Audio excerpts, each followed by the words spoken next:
Аллах тағаланың көркем есімдерінің бірі Әл-Вадуд. Оның негізгі мағынасы өте мейірімді, жаратылған құлдарын жақсы көруші, әрі оларды өз рахметіне және ризашылығына бөлуші дегенді білдіреді. Бұл есім қасиетті Құран кәрімде екі жерде ескерілген.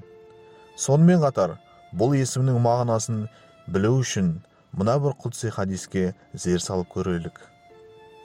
Ей адам баласы, менің сендерге сұлтандығым бола тұра, ешқандай сұлтанның үстемдігінен қорықпаңдар. Расында, менің сұлтандығым еш уақытта жойылмайды. Ей сүйікті құлдарым, ризық несібеңнің таралуынан қорықпа, себебі менің қазынам өте кең, және ол еш уақытта азаймайды. Ей адам баласы, мен тұрғанда ешкімге жалбарынып сұрама, өйткені менен сұрасаң әрдайым жаныңнан табыламын. Ей ардақты құлдарым, мен сендерді маған құлшылық ету үшін жараттым. Ендеше ойын-сауық қуып, уақытыңды бекер өткізбе. Сондай-ақ, мен сендерге әу баста несібелеріңді бөліп қойғанмын. Оны аламын деп бар өміріңді сарп етпе. Егер мен берген несібеге қанағат танытсаң, кеудеңе тыныштық сыйлаймын. Әрі менің алдымда мақтауға лайықты құл боласың.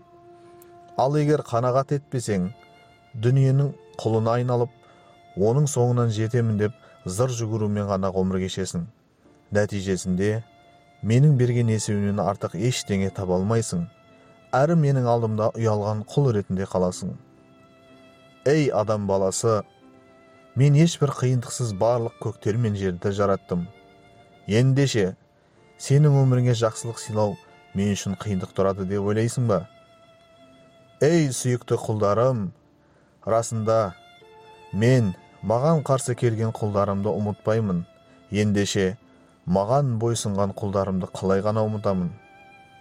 Ей адам баласы, менен ертеңгі ризық несібеңді сұрама, себебі мен сенен ертең не жасайтын амалыңды сұрамаймын.